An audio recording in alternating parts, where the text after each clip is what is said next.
MSPचा problem जो आहे, MSP ही गेले वर्ष झाला आम्ही प्रयत्न करतोय. गेल्या 5-6 वर्षापासून MSP काय वाढलेली नाहीये. ती मागणी आपल्यालाही माहिती आहे. पुन्हा आम्ही मागणी केली 41 रुपयाच्या आसपास MSP वाढवावी. ती अंडर कन्सिडरेशन आहे. अपेक्षा अशी आहे की लवकरात लवकर केंद्र सरकार ती वाढवून देईल. दुसरी महत्त्वाची मागणी पुढे येते आता की बऱ्याच कारखान्यांच्याकडे आता बी हेवीचं मोलॅसिस शिल्लक आहे.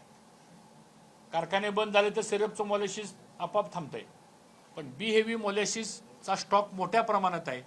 त्यामुळं इथेनॉलचा जो कोटा आहे तो एक 60 कोटी लिटरनी वाढवून द्यावा शुगर बेससाठी.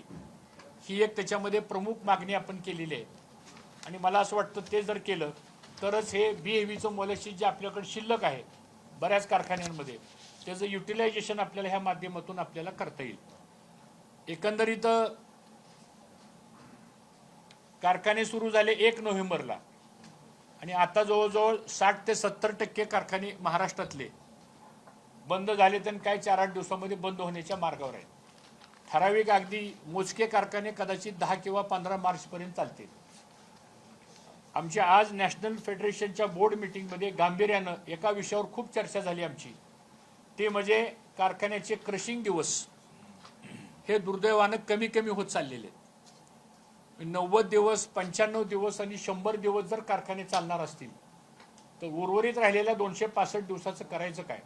त्याची कॉस्ट, ओव्हरहेड्स, त्याच्यानंतर साधारणतः 2/3 वर्षातला कालावधी हा जर डेड म्हणून राहिला तर हे एक नवीन प्रश्न आता पुढे निर्माण व्हायला लागलेले आहेत. तर मला असं वाटतं याच्यावर लवकरच नॅशनल फेडरेशन पुढाकार घेऊन मग त्याच्यामध्ये इस्मा असेल, 7 राज्यांच्या स्टेट फेडरेशन्स आहेत त्यांना बरोबर घेऊन लवकरच या बाबतीतली एक बैठक घेऊन साधारणतः कारखान्याचा क्रशिंग कालावधी हा पुढं कसा वाढवता येईल आपल्याला. आणि तो वाढवण्यासाठी एकमेव मार्ग असा आहे की ऊसाचं क्षेत्र किती वाढेल हे आज आम्ही सांगू शकत नाही, पण या क्षेत्रामध्ये जर टनेज वाढवायचं असेल आपल्याला म्हणजे उत्पादकता वाढवणं आणि त्याच्यामध्ये EIचा वापर करणं या गोष्टीवर आता अधिक भर द्यावा लागेल आपल्याला.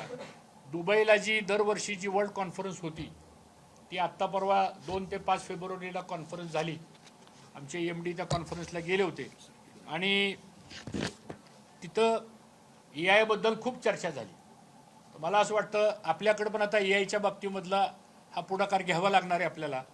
आणि परवा केंद्रीय गृहमंत्री अमित शाह साहेबांनी